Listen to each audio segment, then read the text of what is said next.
Hello, Lucella, and welcome to the Lucella Chronicles. Now, this was actually going to be my first theory on this channel, but I actually changed my mind and went with the Nor theory, which definitely didn't underperform. But anyways, actually, a lot of this script is already pretty much in my introduction video, but I'll just go from the beginning. I'd like to tackle one of the most irrelevant, burning questions in the back of my mind.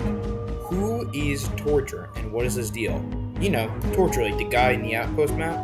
Let's do a brief rundown on the environment he's found in, so it's not as cut and dry as you expect.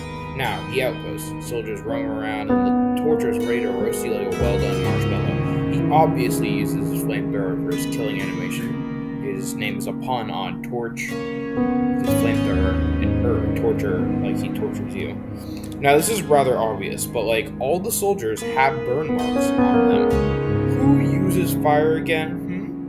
That's right, our favorite masked man with a flamethrower. Actually, the competition for that isn't pretty high, but anyway. So that's it. The Outpost was overtaken, and Torture, being the last alive, left to deal with his own friends, turned infected. Sure, that's a valid theory, but what if I told you that there's a deeper, darker story? Okay, maybe it's not darker, but still.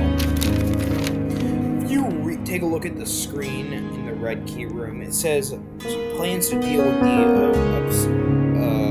the outrage and stuff like that. So clearly the military are trying to figure out something, but it could be someone trying, the soldiers, no one would really have time to change that. So what if I were to say that military outpost was taken over? What if there was a help call led by someone named someone like Sergeant Monroe, sending out a desperate last-second warning as he flew over the outpost? But it was too late. Everyone was infected. Now for Torture.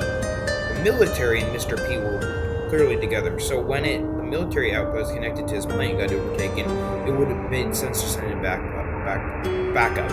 Now, taking Torture's design versus soldiers, they have different uniforms. This isn't really enough to prove that they're not from the same outpost, but every soldier looks identical. And clearly, in order to run an outpost, you'd have a leader, but everyone has the same uniform, making Torture an outcast. Sergeant Monroe and the soldiers have very similar uniforms. So all the military have similar outfits per outpost, according to what we know. Torture was sent in to take care of and quell down all the infection in the outpost. And I believe he got scratched and realized it was over. He was the one who wrote the message in the classroom thing. There are two parts with a wall of fire: the entrance to Mr. P's plant and the bench near the hallway, the bench with gas. Wouldn't it make sense if Torture knew it was his time to go? Find somewhere to catch his breath and quickly realize there's no point. So we decided to be like, hey, I'm doomed. Might as well try to stall the rest of the infected. So we closed it off. Even before we lost control, we did that. Now, what is this? Now that we know what his deal is and who is he? Now, this is a rather weak argument, honestly, but there isn't much we know about him, so I'm pretty sure this is a valid theory on my part. Now, they might have a trunk. Who has a trunk? Old man Ellie, and Ellie's husband. Now, we see Ellie before Outpost, so I doubt she'd follow us here, put on her suit. And she's an enterprise owner, after all, not a military worker or whatever. And as for Eddie, yes, he's extremely smart, but he requires a walking stick.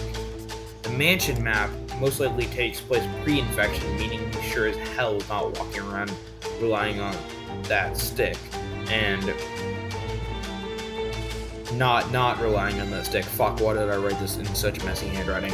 And Torture is rather agile, like all military people. Now, we know nothing about Ellie's husband, but he's the only other elephant character in this game. So imagine this. The nearest outpost was overtaken. Mr. P begs for help. Sergeant Monroe sends one of his most reliable troops. If anyone could do it, it'd be him. It'd be Ellen. That's what I'm calling him for now, because I'm too lazy to actually say Torture. He manages to deal a lot of damage, but soldiers don't die. They're just being stunned. He gets scratched or stabbed. And in those final dying moments, he completes his mission in a different way. And by doing that, he cuts off the entrance to the lab in the hallway before succumbing to the inevitable. And before you give Pony that character stun torture next time, maybe give that man a salute, because he tried his hardest. And now look at him.